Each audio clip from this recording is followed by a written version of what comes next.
మా నాన్న వాళ్ళ హయాంలో చాలా ఇబ్బందులు పడ్డాం.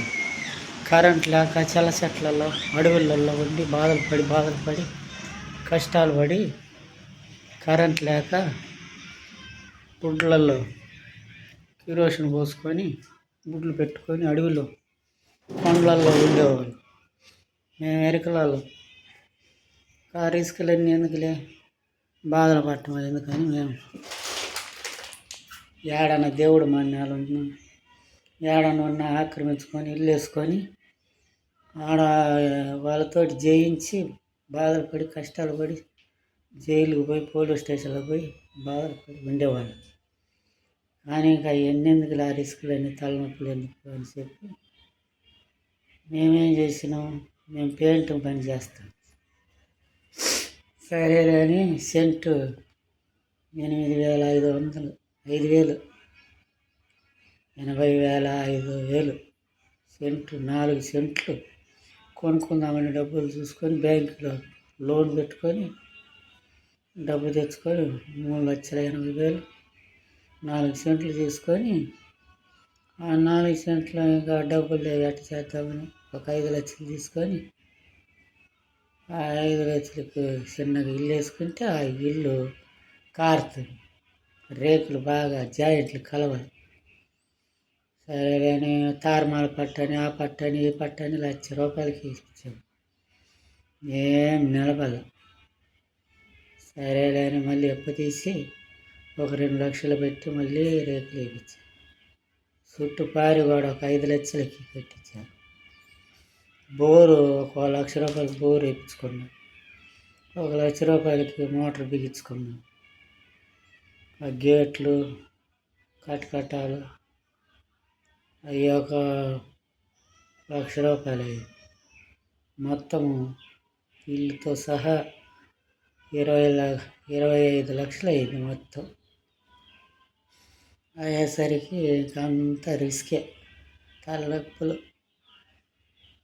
ఆమె హార్ట్ అటాక్ వచ్చి ఆమె చనిపోయిన చిన్నపిల్ల, ఆ పిల్లకి చెవులు వినిపించవు, చాలా ఇబ్బందుల్లో పడతాను. నాకు టైఫాయిడ్ జ్వరం, తలనొప్పి, గ్యాస్ ట్రబుల్, కడుపులో పూత,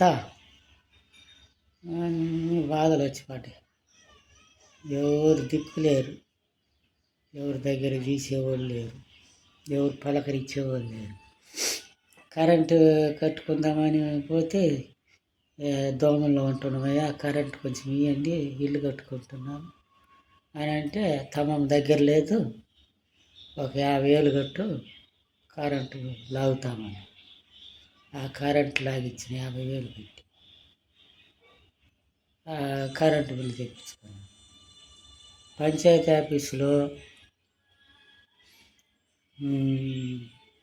ఆఫీసులో డబ్బులు కడదాం, పంచాయతీ పన్ను కడదామని పోతే 70,000 అడుగుతున్నారు.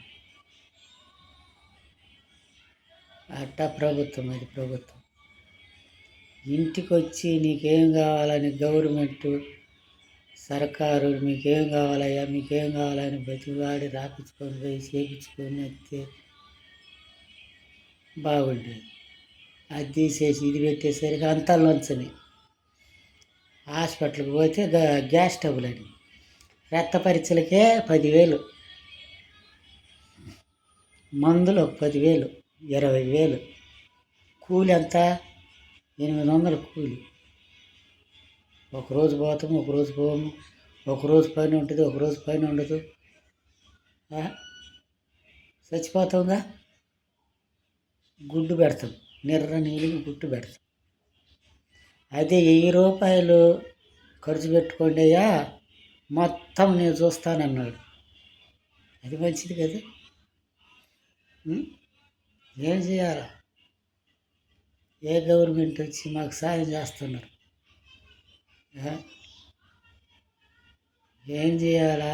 ఏంది మా పేదవాళ్ళని ఎవరు ఆదుకుంటారు, ఎవరు సాయం చేస్తారు, ఎవరి దగ్గరికి తెస్తారు? బాగలేక వాటికి నెల పనికి బాగా, మరి ఆ పనికి 10 నెల డబ్బులు ఎట్లా? ఉద్యోగాలు లేవు, పనికి పోతేనే డబ్బులు, తినటానికి ఎట్టా, చేయటానికి ఎట్టా? ఆ ఇంట్లో తల దాచుకుందాము, ఒకరి ఇళ్ళకి ఎందుకు, ఒకరి వాకిలికి ఎందుకు, నా వరద ఉంటుంది, చిన్నతనంగా ఉంటుంది. చచ్చిపోయినా ఎవరు ఎవరు రానిస్తారు, శవాన్ని ఎవరెత్తారు, అద్దెలలో ఉన్నెత్తరా, బయటికి తీసేయాలి. అదే మన ఇల్లు అయితే శవము భయం ఆడ ఉంటుంది మన ఇంటికాడ అని ఆలోచిస్తే, ఇంకొకడు వచ్చి నువ్వు స్థలంలో నువ్వు ఎట్ట ఇల్లు కట్టించి నువ్వు నా ఇల్లు నాకు, నీ ఇల్లు పడగొడతా, తెలంగాణ వాళ్ళు పడగొట్టినట్టు పడగొడతా, నాకు డబ్బులు ఒక 5 లక్షలు, ఒక 3 లక్షలు ఎంతో కట్టు అని ఇంకొకడు వచ్చాడు. ఇది న్యాయమైన ధర్మమేనా? నేను కొనుక్కున్నా, 3,80,000 కొన్నా. కొని కట్టుకొని ఇంట్లో ఉంటే ఇంకొకడు వచ్చి అడ్డం తిరిగి నా స్థలం నాకు ఇచ్చేసి, లేకుంటే నువ్వు వెళ్ళిపో, లేకుంటే నాకు డబ్బులు ఇవ్వ అంటున్నాడు. మరి ఇది న్యాయమైన ప్రజలారా? మీరు ఏదో చూడండి మరి. నేను ఎస్టీ వాడిని, ఎరుకులో వాడిని. నేను ఆక్రమించి నేను ఇల్లు వేసుకోవాలా, నేను కొనుక్కున్న దానికి వాళ్ళు అడిచి అడ్డం తిరుగుతుంటారు. వాడికి కూడా కట్టమంటారా? ఇది కట్టిన 3,80,000 కట్టిన, అగ్రిమెంట్ ఉన్నాయి, కాగితాలు ఉన్నాయి, అన్నీ ఉన్నాయి. వాడి దగ్గర కూడా వాడు కూడా కొన్నాడంటే వాడి కాడ కూడా కాగితాలు ఉన్నాయంట. వాడు కాగితాలు తీసుకొస్తాడు. రిజిస్టర్ కాదు ఇది, అగ్రిమెంట్. డబ్బులు లేక అగ్రిమెంట్ కొనుక్కో. చూడు నా రాతకి ఏడ్చానా, మార్షల బొడ్డకి ఏడ్చానని దేనికి ఏడవాలయ్యా మేము? అల్లో రామచంద్రని అల్లాడుతున్నా, హార్ట్ అటాక్ వచ్చి నా పిల్లలు చచ్చిపోయి కూడి చేసి పెట్టేవాళ్ళు లేక, పిల్లగాడ ఉండేవాళ్ళు లేక, దగ్గు, జలుబు, జ్వరం, టైఫాయిడ్ జ్వరం, కాళ్ళని నొప్పులు లాక్కొస్తుంది. సూది తెప్పించుకొని చలాని కట్టించుకొని వస్తే కానిస్టేబుల్ని తీసుకొని వచ్చి కూడు వండుకున్నా, అన్నం వండుకొని మిరగాయ పొడి వేసుకొని తింటున్నా. పోలీసుడు వచ్చి నిన్ను ఎస్ఐ పిలుస్తున్నారు, రా పోదాం రా అని చెప్పి ఇంట్లో నుంచి లాగుతున్నాడు తండ్రి. ఎంత దుర్మార్గమో చూసినవా? ఏం దొంగతనమో, లంచతనమా? నేను అన్యాయంగా ఇల్లు వేసుకున్నానా? సరే రేపు ఎల్లుండి రాయ్యా, ఎస్ఐ పిలుస్తున్నాడు, మరి ఎందుకు వేసుకున్నావు వాళ్ళు ఇల్లు అంటేనే అని చెప్పటంలో కానిస్టేబుల్ వచ్చి పదం నువ్వు పా అని లాగుతున్నాడు. చూసినవా? అట్లా ఉంది అట్లా ఉంది. నాకు డబ్బులన్నా కట్టు, నువ్వు ఖాళీ చేయంటున్నావు. మరి న్యాయం ఎట్లుందో మరి ఆలోచించండి స్వామి. నమస్తే.